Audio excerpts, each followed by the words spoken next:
आणि आता बातमी आहे मनोज जरांगे यांच्या रॅली संदर्भात। मनोज जरांगेंची शनिवारपासून शांतता रॅली निघणार आहे। सगळे सोयऱ्यांची अंमलबजावणी करावी अशी मागणी जरांगेंकडून होताना दिसते। 13 जुलैला भूमिका स्पष्ट करणार असल्याचं जरांगे म्हणालेले आहेत। मनोज जरांगेंची अशोक चव्हाण आणि संदीपान भुमरे यांनी कालच भेट घेतली आणि या भेटीनंतर आज मनोज जरांगे शनिवारपासून शांतता रॅली काढणार आहेत। 13 जुलैला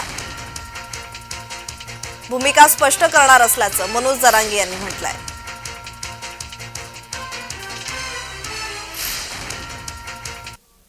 सगळ्या सोयऱ्यांची आम्ही दिलेल्या व्याख्याप्रमाणे होईल असं आम्हाला वाटतं। एक आंदोलक म्हणून विश्वास ठेवणं, आशा बाळगणं हे माझं कर्तव्य आहे।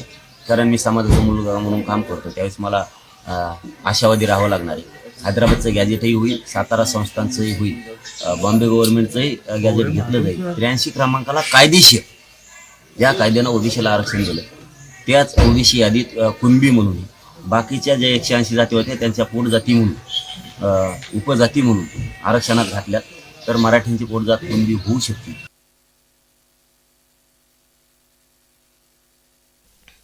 दरम्यान याचाच आढावा घेतला आमचे प्रतिनिधी श्रीधर वाळवंटे यांनी। पाहुयात।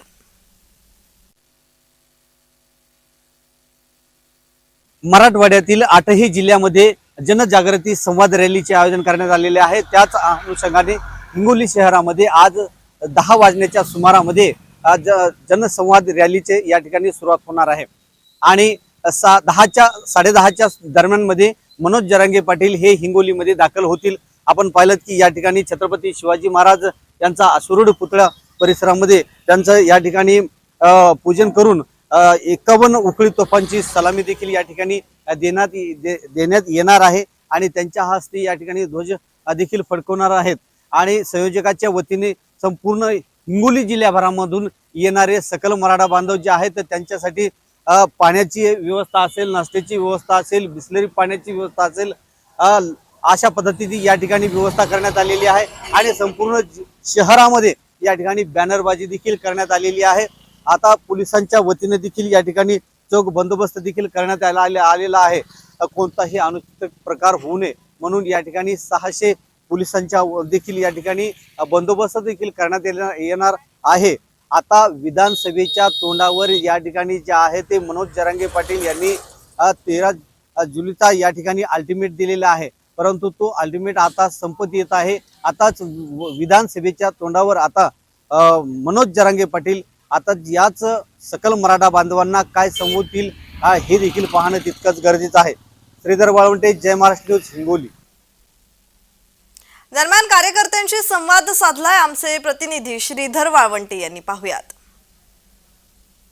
मराठा योद्धा मनोज जरांगे पाटील यांची जनजागृती संवाद रॅली या ठिकाणी शांतता रॅली आहे आणि संपूर्ण महाराष्ट्रामध्ये 8ही जिल्ह्यामध्ये या ठिकाणी रॅली आहे आणि आज या ठिकाणी हिंगोली शहरामधून सुरुवात झालेली आहे।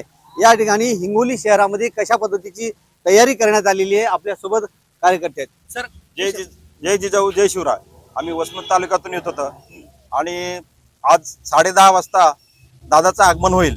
तर दादानं जो मान आम्हाला हिंगोलीवर दिलेला आहे तो फक्त नियोजनामुळे दिलेला आहे।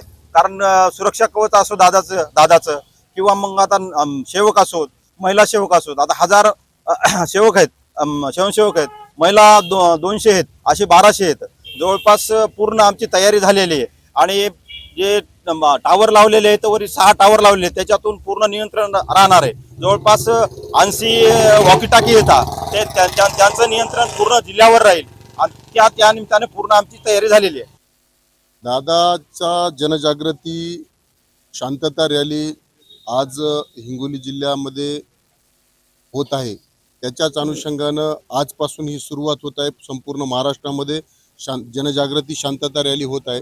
सन्माननीय मनोजदादा जरांगे पाटील हे मराठा समाजाचे योद्धा आहेत। ते मराठा समाजाला कुठल्याही बाबतीत जो आदेश करतील तो समाज पाळेल अशा पद्धतीची भूमिका आमची आहे। आपण पाहिलं की या ठिकाणी हिंगोली जिल्ह्याभरामधून 2 ते 3 लाख या ठिकाणी सकल मराठा बांधव या जनजागृतीच्या शांतता रॅलीमध्ये येणार आहेत आणि आताच हिंगोली शहरामध्ये मनोज दादा जरांगे पाटील यांचं स्वागत झाल्याच्या नंतर ते याच जनतेला काय संबोधतील हे देखील पाहणं तितकंच गरजेचं आहे। श्रीधर बाळवंटे, जय महाराष्ट्र न्यूज, हिंगोली.